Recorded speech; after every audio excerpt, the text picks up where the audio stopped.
bienvenue dans cette leçon. L'objectif de cette vidéo est de comprendre concrètement l'utilité du test Ki2 dans les analyses statistiques. Pour ce faire, on va tout d'abord définir le test de Ki2, puis on va illustrer les différentes étapes du test et finalement, à travers un exemple, on va vérifier l'existence d'un lien entre deux variables. Définition. Le test d'indépendance entre deux variables ou test de Ki2 donne la possibilité de vérifier si les données provenant d'un échantillon aléatoire permettent de conclure à l'indépendance entre deux variables qualitatives dans la population d'où a été tiré cet échantillon. À partir d'un exemple, on va illustrer les différentes étapes de ce test. On va vérifier s'il y a un lien entre le sexe et les résultats scolaires.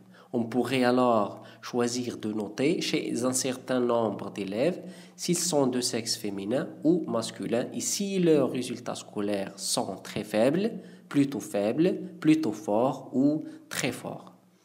Les résultats ont été comme suit. Le tableau représente les fréquences observées, notées FO. Dans tout test d'hypothèse, deux hypothèses doivent apparaître. Celles-ci doivent être rivales l'une de l'autre. La première est dite hypothèse nulle. C'est l'hypothèse prudente et on la note H0. Il est considéré comme vrai tout au long du test. Elle ne sera rejetée que si on a suffisamment de preuves contre elle. L'autre hypothèse sera la contre-hypothèse, notée H1.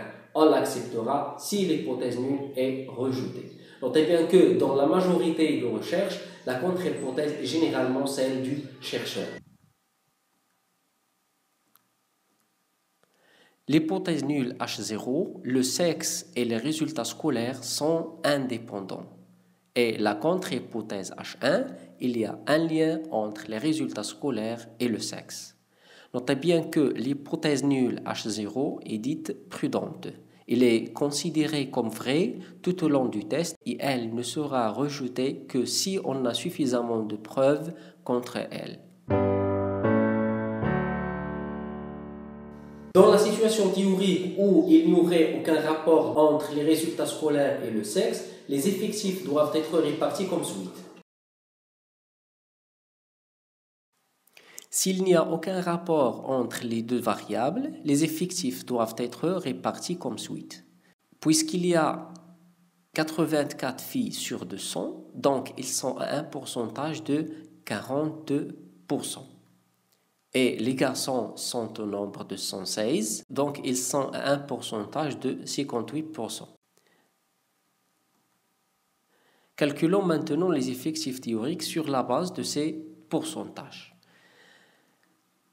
28 élèves ont des résultats qui sont très faibles.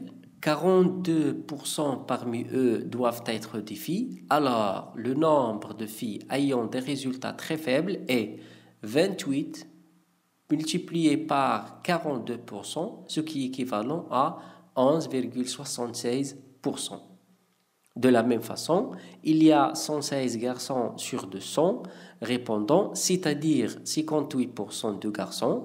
Donc, parmi les 28 élèves dont les résultats sont très faibles, il devrait y en avoir 28 multiplié par 58%, ce qui est équivalent à 16,24. En suivant la même procédure, on obtient les fréquences théoriques ci-dessous.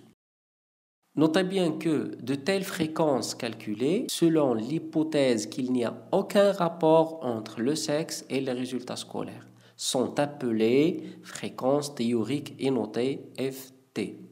Pour étudier le rapport entre les deux variables, résultats scolaires et le sexe des élèves, il faut alors comparer les fréquences théoriques F indice T et les fréquences réellement obtenues F indice O, c'est-à-dire les fréquences observées. On a un tableau qui regroupe les deux fréquences, celles qui sont théoriques et celles qui sont observées.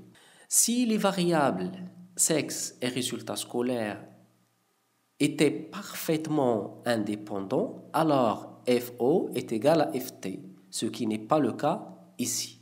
On remarque que les fréquences observées sont différentes des fréquences théoriques.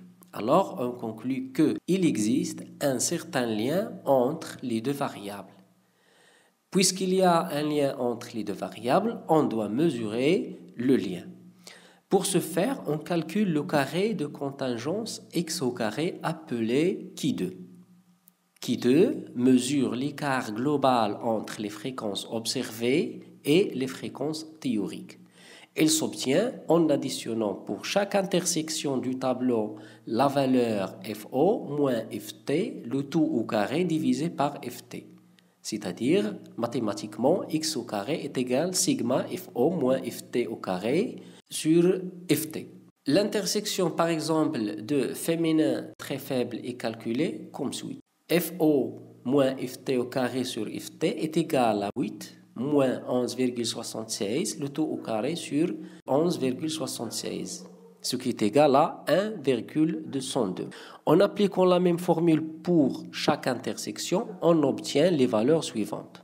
En additionnant chacun des FO moins FT au carré sur FT, on obtient le carré de contingence Qui2. Le total est égal à 18,809.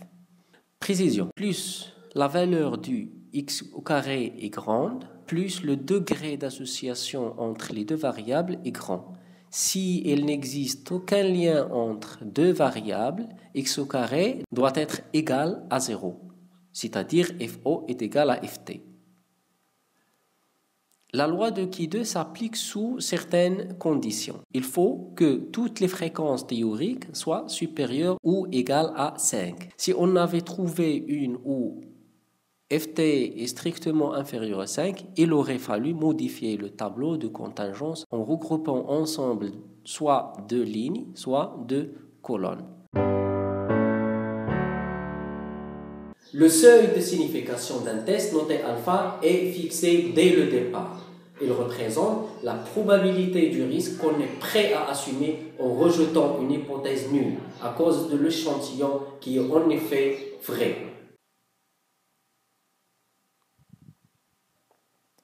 Le seuil de signification constitue donc la limite à partir de laquelle un élément cesse d'être considéré comme fiable. En sciences humaines, le seuil de signification le plus courant est alpha est égal à 5%. Cependant, il peut être alpha est égal à 1% ou bien 10%. La valeur critique dépend du seuil de signification, mais aussi d'un nombre nu appelé le degré de liberté. La valeur critique dépend du seuil de signification alpha, mais aussi d'un nombre nu appelé le degré de liberté. Dans les tableaux de contingence, le degré de liberté nu est le nombre de lignes moins 1 multiplié par le nombre de colonnes moins 1. Dans notre cas, le nombre de lignes est 4 lignes et 2 colonnes. Donc, nu est égal à 4 moins 1 multiplié par 2 moins 1, ce qui est égal à 3. On a une table qui présente les valeurs critiques du carré de contingence pour les différents seuils de signification alpha et pour les différentes valeurs de nu. On obtient la valeur de x au carré critique à l'intersection de alpha et nu. Dans notre exemple, nu est égal à 3, alpha est égal à 5%, c'est-à-dire 0,05. Donc à partir de la table, x au carré critique est égal à 7,8147. C'est la dernière étape du test. Dans cette étape, on décide le rejet ou l'acceptation de l'hypothèse nulle. On rejettera ou on acceptera l'hypothèse nulle d'après la position du Qui2 par rapport à la valeur critique. La règle de décision, si x au carré est strictement inférieur à x au carré critique, on accepte H0. Si le contraire, on rejette H0 et on accepte H1. Dans l'exemple, x au carré est égal à 18,809, x au carré critique est égal à 7,8145. Donc, x au carré est strictement supérieur à x au carré critique. Le Qui2 est plus grand que la valeur critique. critique. On rejette donc l'hypothèse nulle H0 et par conséquent, on accepte la contre-hypothèse H1. Il existe bel et bien un lien entre le sexe et les résultats scolaires. Cela signifie que les élèves ne se comportent pas de la même façon quant à leurs résultats scolaires, selon qu'ils sont des garçons ou des filles. On peut d'ailleurs observer dans le tableau de contingence des écarts importants entre les fréquences observées et les fréquences théoriques. Par exemple, l'intersection très fort et féminin compte 30 individus, alors qu'il ne devrait y en avoir que 21 si les deux caractères étaient indépendants. De même, on observe à l'intersection très fort et masculin moins d'individus que prévu par l'indépendance de deux caractères, soit 20 contre 21. C'est une procédure très longue, mais ne vous inquiétez pas. SPSS se charge de faire tout ce travail en quelques clics. Et ça sera l'objet de la prochaine leçon avec un exercice d'application. À très bientôt.